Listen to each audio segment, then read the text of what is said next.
Hi, I'm Professor Rob Gatter, and I teach at St. Louis University School of Law.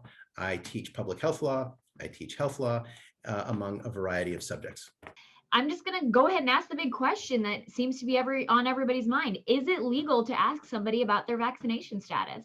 Yes, for the most part, it's legal to ask somebody about their vaccination status. You might say, well, that's private medical information, and so aren't there laws that make that somehow unspeakable? And the answer is no, there aren't laws that say we can't ask that question. Most confidentiality laws are aimed at specific people, mainly doctors and hospitals and other healthcare providers. They have an obligation, having learned information about the people they take care of, to keep that information confidential, and they can only use it for certain kinds of purposes. But that doesn't apply outside of those who don't have a reason to be taking care of you as a patient. So when we're talking about whether you can be asked that question by a restaurant in order to be able to sit inside without your mask, or be asked that question to go to school, or to be asked that question to go into a store, that's fair. It's also, in some ways, if you couldn't ask that question, it would seem almost impossible to be able to make a distinction then, to enforce the system of having some people wear masks or not. You could do it, as many businesses are, just on your honor. Or you could just say, I think we'll just have everybody wear masks until the rules are clear that nobody needs to wear a mask. Mhm. And so that leads to another question. Is it okay to discriminate against a difference between people who are vaccinated and treating them one way, and then people who are non-vaccinated treating them another way, which is to say they have to wear a mask?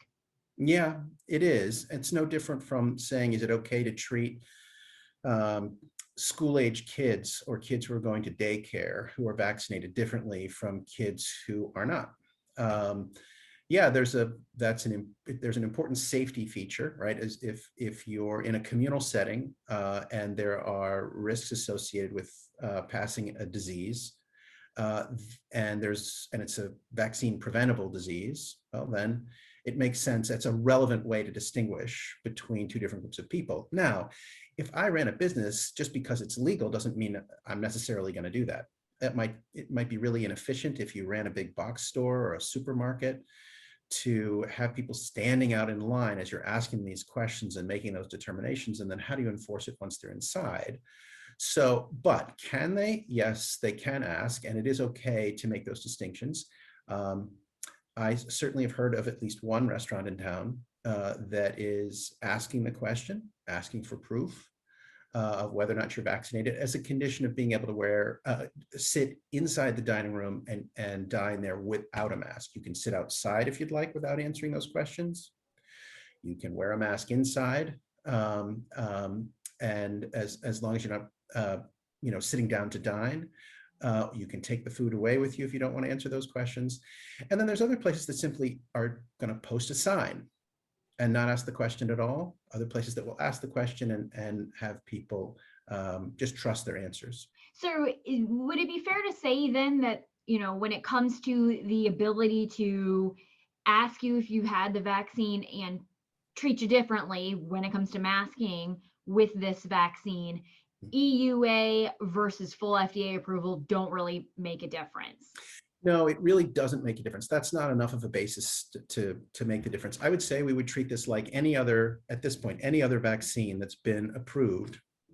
So it could be, um, you know, questions that are asked in school settings or healthcare settings about whether you've had the seasonal flu vaccination, questions that are asked and requirements that are enforced by schools, private and public, daycare centers, about childhood vaccinations. And treating people differently as a result of that. I think it really, at this point, falls into the same category.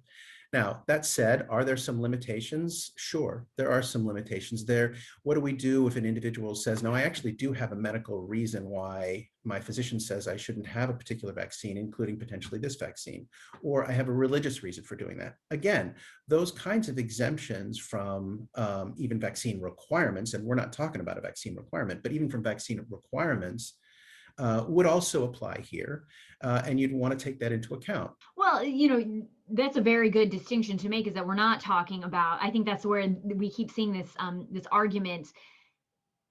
it goes down this path where it turns into, should the vaccine be required? And I think that's a big thing to note here, is that it's not that businesses are trying to require people Nope. to be vaccinated. It is just asking about the status and then proceeding accordingly. And so if somebody has one of these reasons why they cannot get vaccinated for one reason or another, then is it still fair to ask them to put their, legally fair to ask them to mask? Yes. Yeah. It's fair to ask them to mask because the fact that you might have a religious reason why you can't take any vaccinations doesn't change the biological fact that you are at risk yourself, and you are at risk of potentially becoming infected and passing it along to somebody else, which is the whole reason why we were wearing masks and socially distancing in the first place.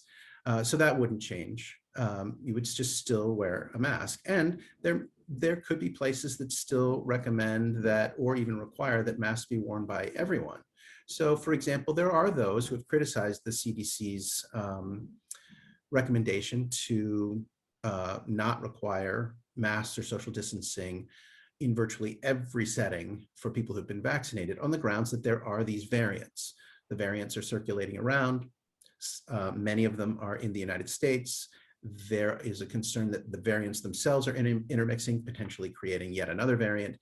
And so in a community that's only partially vaccinated, as we are, wearing masks and continuing to socially distance is a really good strategy against variants that we don't know yet how well the vaccine does against them. The vaccine appears to do pretty well against them, but we're still gathering the data. And potentially new variants. And just keeping as safe as possible the unvaccinated community from those new variants. That would be an argument to have everybody continue to wear a mask. And you could easily see that there could be, say, a hospital might decide, you know what, I'm sorry, we appreciate the CDC's recommendation, but we're going to continue to require that everybody's continue to wear a mask. So I would say if you're leaving the house, you still want to have that mask in your pocket or in your glove compartment of your car, because you might find that there are some businesses who've decided to just continue to mask because they don't want to try to spend the time to distinguish between those who may and may not wear a mask. And because some places like hospitals might decide that it's necessary to continue to wear a mask for the sake of safety of the entire community from the risks of variants and potential variants.